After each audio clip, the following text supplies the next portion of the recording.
Hello,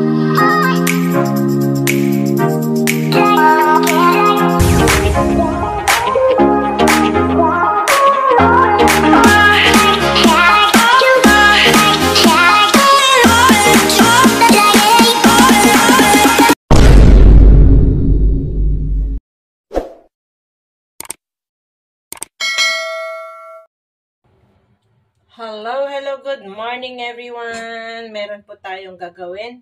Mapagpalang araw po sa atin lahat. Gagawa po tayo ng content at namimiss ko ang gumawa ng banana muffin since meron naman po akong dalawang banana na overripe. Hindi na pa-overripe na. So, naisip ko gagawin ko para kasi ilang buwan na rin taon na yata na hindi ako gumawa ng or buwan ng banana muffin or banana cake. So, ayan. Gagawa po tayo at i-content ko na lang guys. Para meron ako pang update sa aking channel. So, samahan niyo po ako nagagawa ng aking kasi pwede ko rin ito kainin kahit hindi nakakain ng So, meron pa akong dalawang banana. So, ilalagay ko dito sa mixing bowl. Ayan. Tapos, sundan nyo na lang po ako. Ipapakita ko yung paano ko paggawa. Ayan. Na yan. Tapos, imimix ko yan. Andyan na po yung dalawang banana. So, mimix ko yan, guys. Dodorogin natin. Maliit kasi dito sa kitchen lutuan lang talaga ang space. So, ang hirap kung yung sa tripod ko yung lalagyan ng cellphone, kaya ang hirap pag nagko-content ako na magluto. Hoy, lumabas ka dyan. Napunta na sa ilalim. So, ayan guys, durog-durugin po natin ang banana. Ayan, kasi hindi po ako gumagamit ng machine. Gusto ko yung kamay ko guys. Ang pagmimix ko kasi maraming hugasan.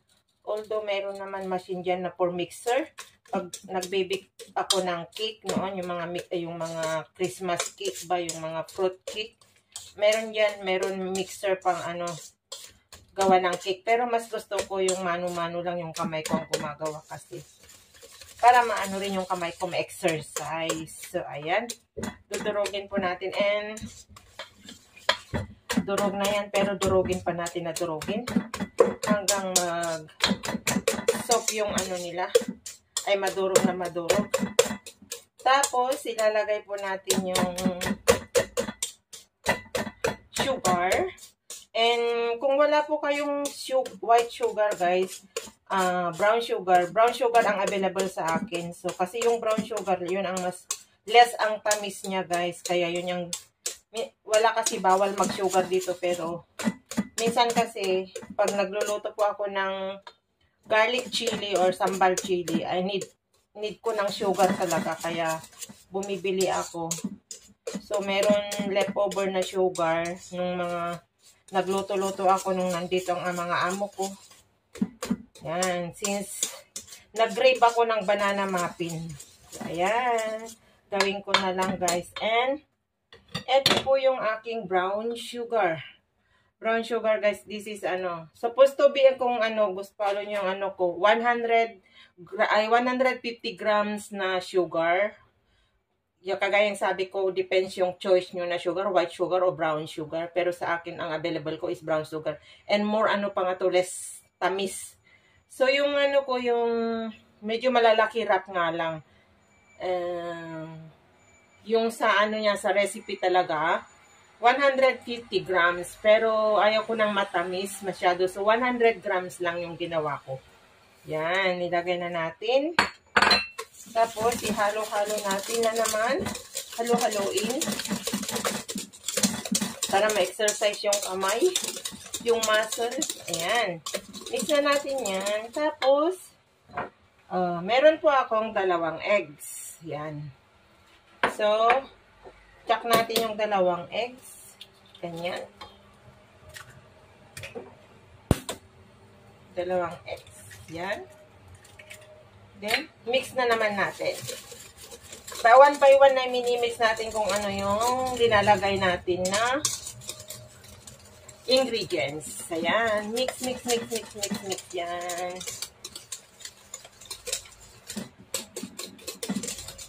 Yung ito yung mixer ko, guys. Ito. So, mix natin yan.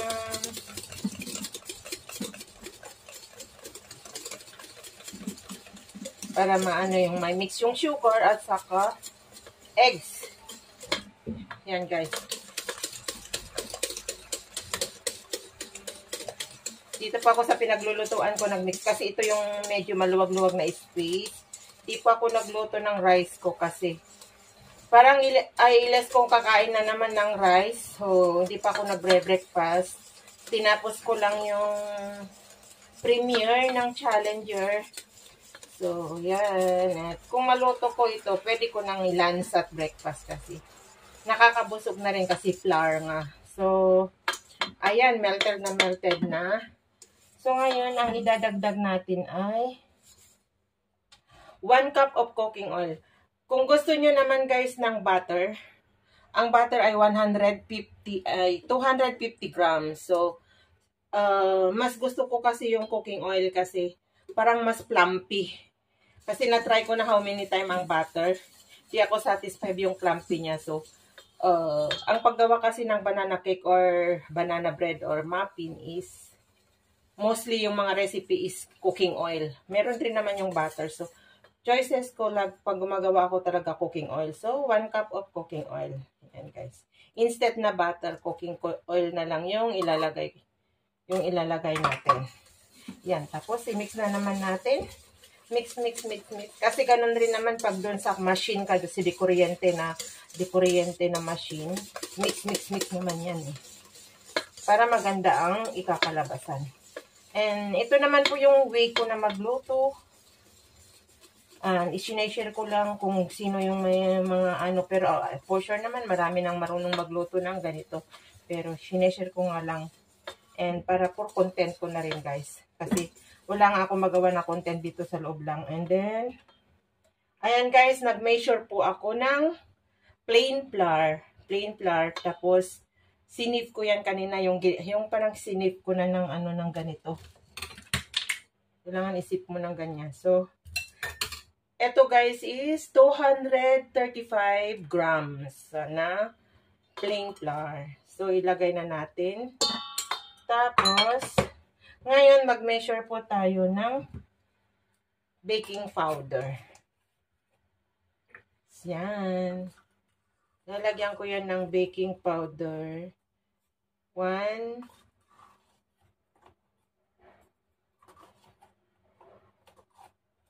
2. Yan.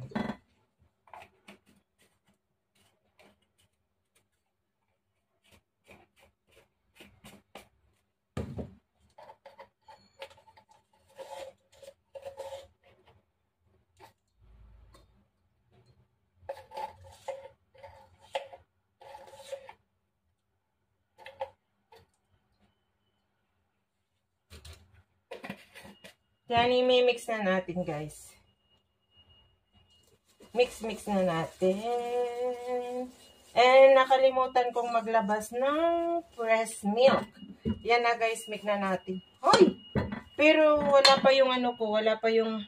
Wait lang, guys, kunin ko yung pressed milk.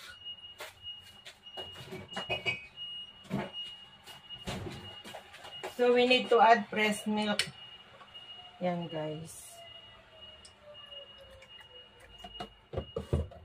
Add natin ng pressed milk.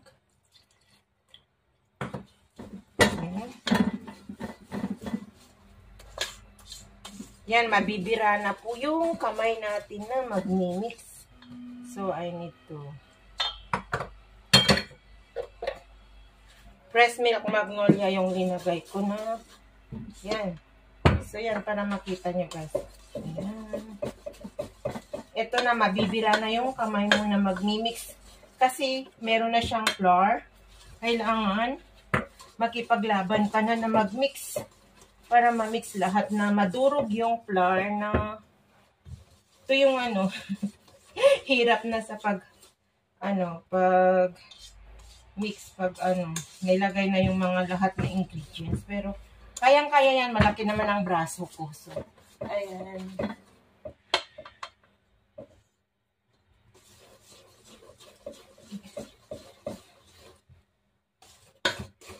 Saglit lang yan kasi ayan na oh, nag-mix na lahat yan.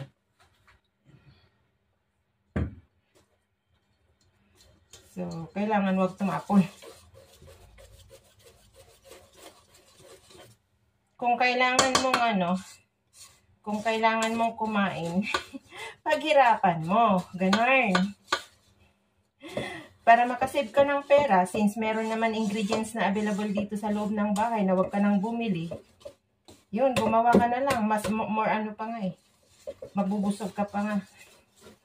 Kasi kung konti lang dyan sa labas, mahihirapan ka. Ay ano pa, bitin pa. Ayan, malaki na. Kailangan i-grab mo para ma-mix yung mga plana na durog-durog. Pero ang sakit na yung braso ko. Yan. Mix, mix, mix, mix, mix. Pinawisan ako guys. After this naman ko, liligpitin ko yung mga pinag-aanoan ko. Tapos hahayaan ko lang sa oven kasi until golden brown.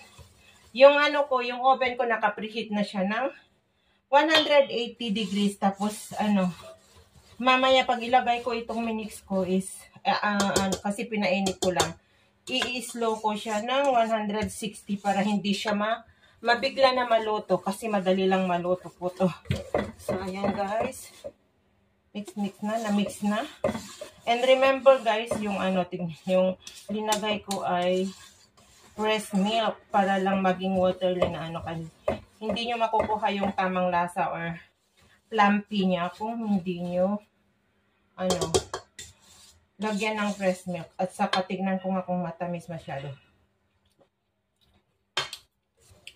Kasi gusto ko sana siya lagyan ng gusto ko sana lagyan ng chocolate chips. Kaya lang matamis na. Yung chocolate chips. Pero itry ko mamaya lagyan yung iba sa ibabaw. Ayan, pwede na yan ilagay sa tray guys na prepare ko. Kasi nadurog-durog na. Yan. Ganyan rin pag mag-mix yung sa machine. Ganyan kabilis guys. Yan. Yan na. Ready na siya. So, meron po akong prepare dito na tray. Yung yung tray na para maging muffin siya. So, kanina is brinas ko na yan ng oil para hindi siya didikit pag naluto yung pinapagod ako ng yung banana, yung cake. So, ayan. Maglagay na po tayo sa maglagay na po tayo dito sa aking tray. So, ayan guys. Kailangan half lang kasi uusbong ay lalaki yan guys. Huwag nyo masyadong punuhin. Ganyan.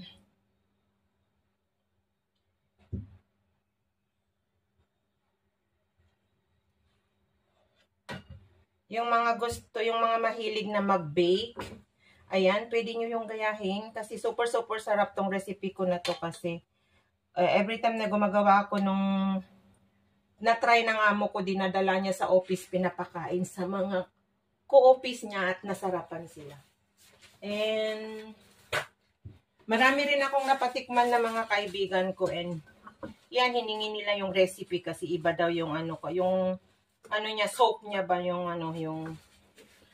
ko. Yung iba kasi hindi nila nakuha yung Kaya lang hindi naman po ako madamot kaya binigay ko yung recipe ko. Share the talent ba kumbaga. Di po ako naging madamot kung yung mga napapatikman ko na gusto nila yung lasa ni paano ko daw ginawa. Yun, binibigay ko po yung recipe ko. Ganon din rin sa akin.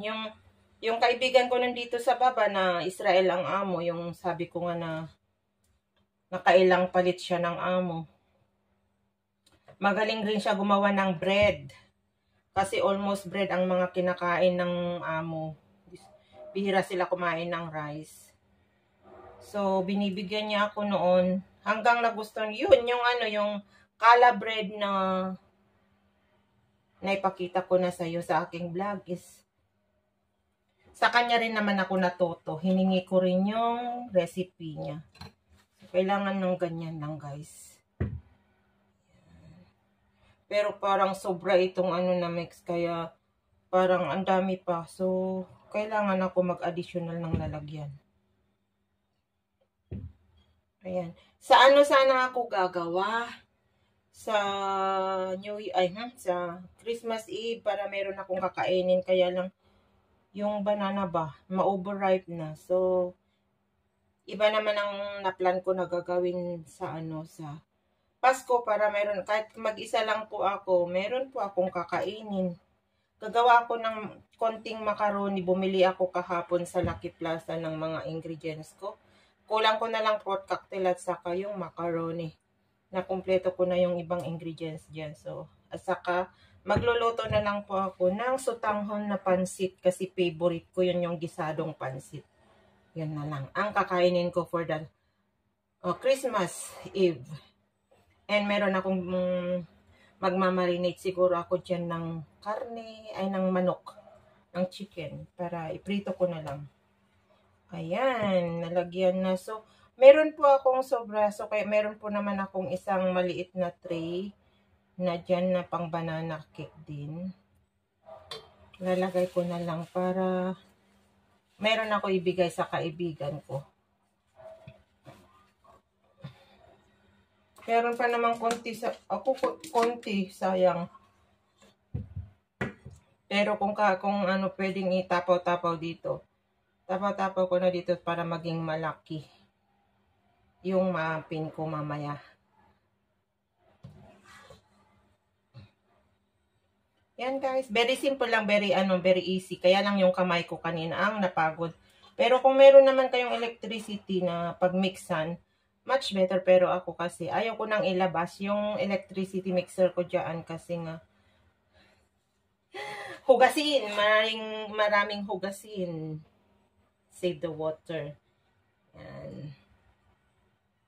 Gusto ko lagyan sa on top niya ng try ko nga yung half lagyan ng ng chocolate chips kung anong kinalabasan. Pero alam for sure mame-melted yun eh.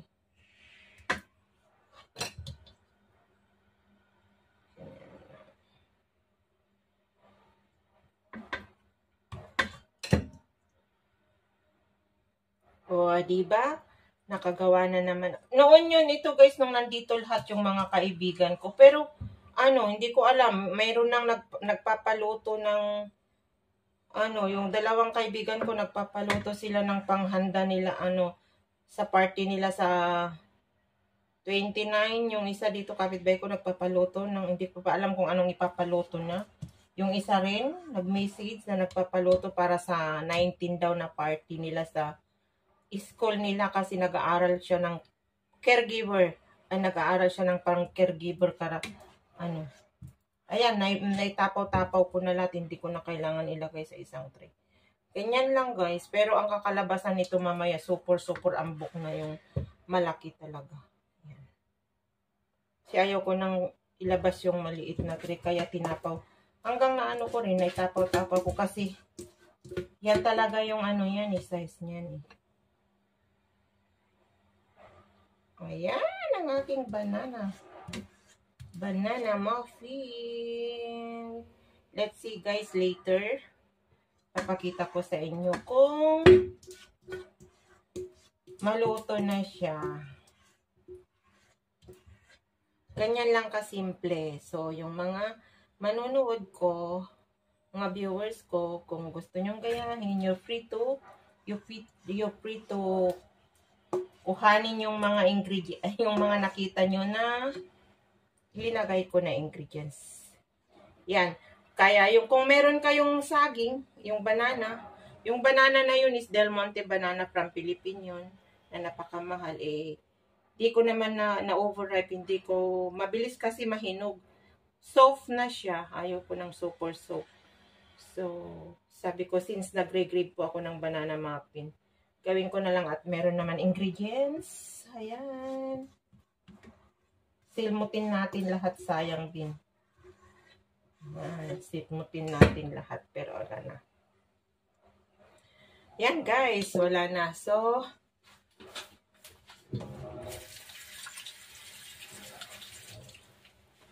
kailangan ko rin i-wipe yung mga na ano-ano sa gilid para clear up ay yung hindi ma-burn ba sa gilid niya. So, kasi hindi naman natin ma-perfect na may lagay na for ano kasi nga nagdagdagdag tayo kaya tumulo-tulo sa gilid yung iba. So, ayan guys, ang kinalabasan ng aking, pero i-try ko nga nalagyan ng ano yung iba. Kunin ko yung, saan na ba yung chocolate chips ko?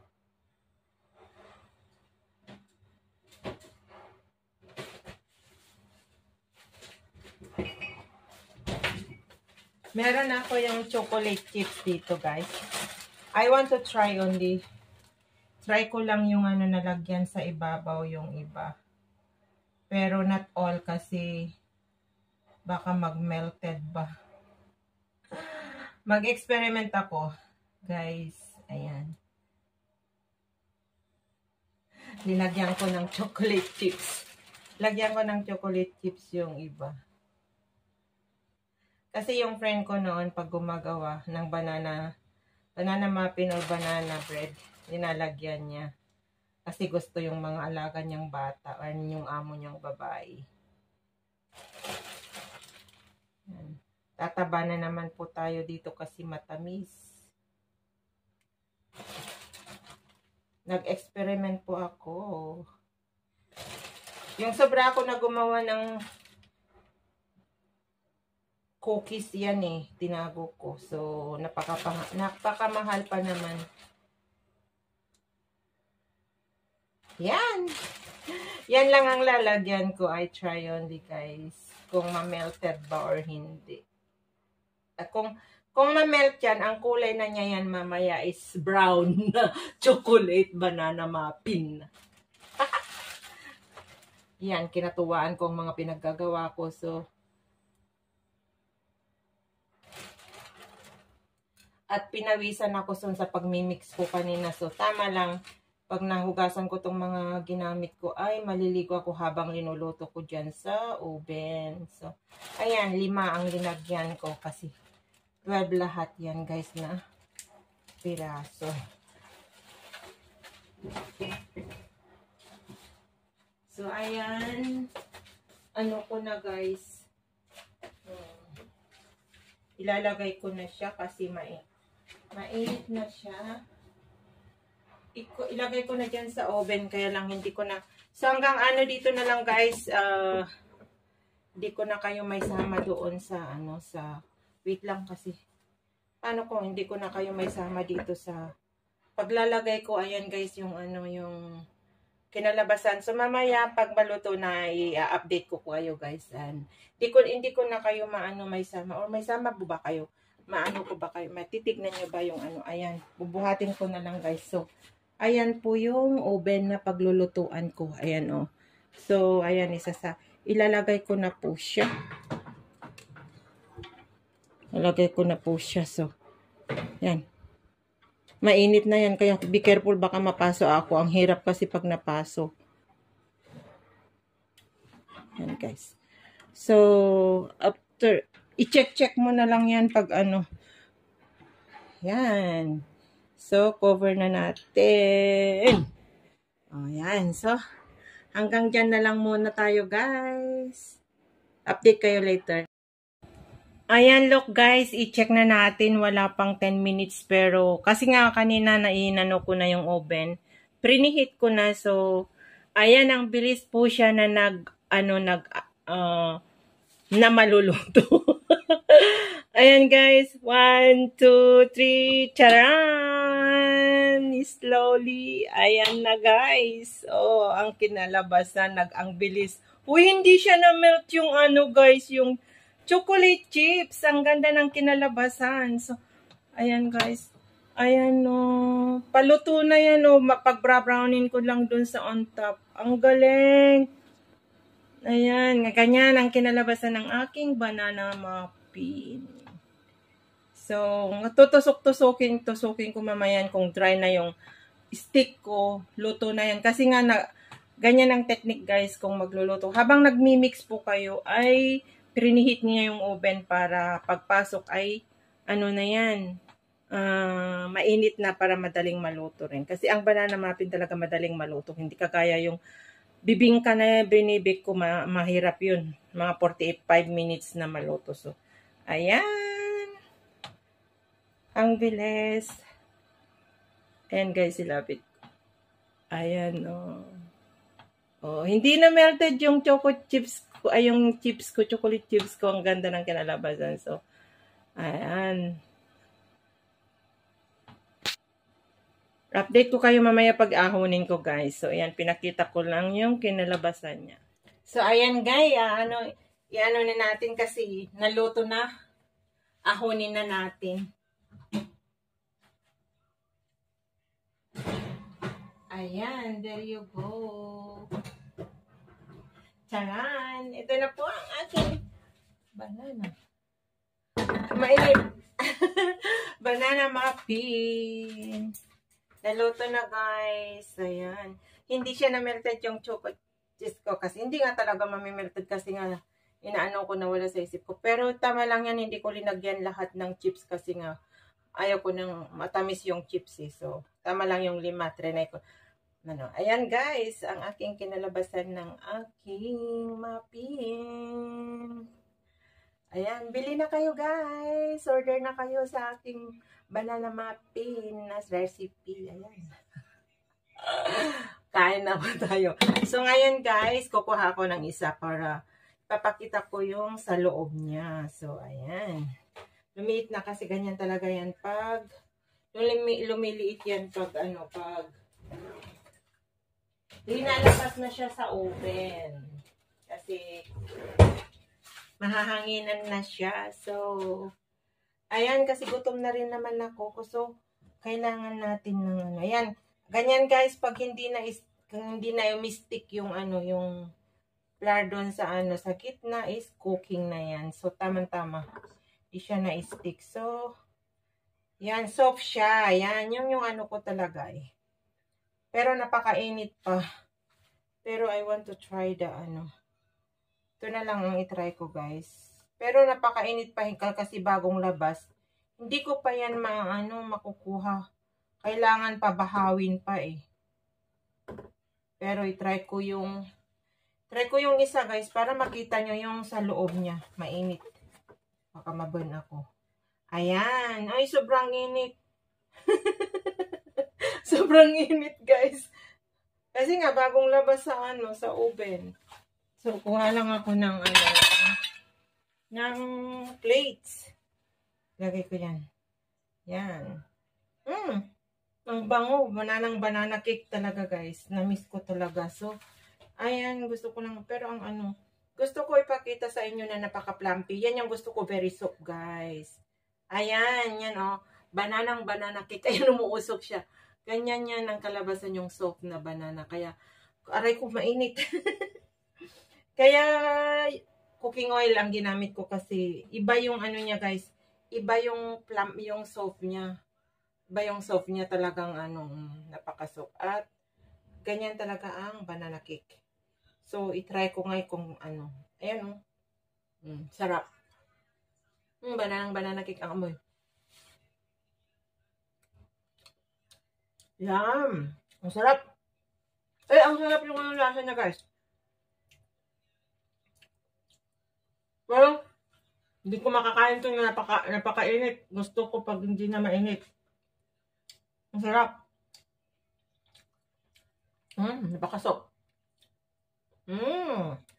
Yummy. Pampi na pampi. Yan yung yung perfect na paggawa ng banana muffin. Hindi siya matigas. At nakain ko na yung half. So, tapos masarap sa coffee ito or tea. Kaya lang hindi naman po ako nag-coffee. Kaya ang inumin ko ito ay tubig lang. Sarap. Ulit.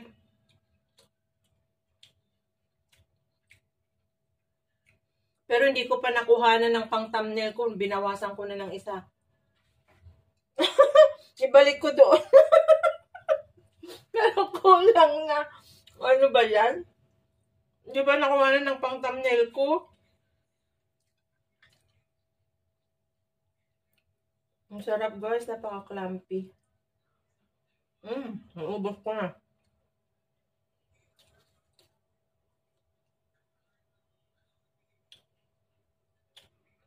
Yan. Hindi siya masyado sweet guys. Tamang-tama lang yung ano ko talaga kasi linis ko siya ng ano, ng sugar. Saka yung brown sugar is less lang ng sweet niya. So, pero kayo na mahilig ng matamis, pwede nyo sundin yung ano, recipe na 150 grams na ano, na sugar. Yan o. Ganyan mo makikita na perfect kasi nga madaling maano. Yan ang kinalabasan pero nakain ko na po yung isa. So, there you go. Ayan guys. So, hanggang dito na lang guys. Hope you enjoy watching sa aking very simple again na recipe na share ko sa inyo. Ayan. Ang aking wala na yung isa. Kasi tinaste ko nga at pinakita ko sa inyo yung kinalabasan niya. So, thank you again guys for watching. Sana nag-enjoy kayo hanggang dulo sa aking paggagawa ng aking banana muffin. Ayan, God bless po sa atin lahat. Ingat-ingat and thank you guys sa inyong mga suporta. Maraming salamat. Again, mega love shout out sa inyong lahat. Sa aking family sa Planet Soward, Nanay Mopan Fitness, Kuyang Imet, Tatoy June, Kuya Jerry Hunter, and sa mga kapatid ko dyan, shout out, mega love shout out kay Shishina, Sis Mrs. Gail, lahat na sa lahat po, hindi ko na kayo mapangalanan lahat. And of course, sa aking family din sa Gift Squad, maraming salamat sa aking sa mga nagtiwala sa akin, ang aking tatay John na kinuha niya ako sa Gift Squad. And sa mga supporter ko, solid supporter ko, solid organic supporter ko, thank you so much ng marami. And shout out din sa aking anak and sa pamilya ko sa Abra. And ayan, thank you. Guapo Ragon, GPC, thank you so much ng marami. Brother Project 89, Sis Brenda, kapatid Pelmax. Ayan, Ate Stella, thank you so much. And kay kapatid Boards and kay sa buong family mo dyan, Family Riot, shout out sa inyo dyan. Go lang, laban lang sa challenge, kapatid. Nandito lang kami na nakasupport sa iyo. Ayan, shout out kay Baby Piyang, Anak Piyang, at saka kay Bonsong, Lawrence. Ayan, I love you all dyan. Yan, ingat and God bless po sa atin lahat. Bye! Ayan, kain na kayo. Baba ko na kasi patayin ko na. At mano na. Love you all.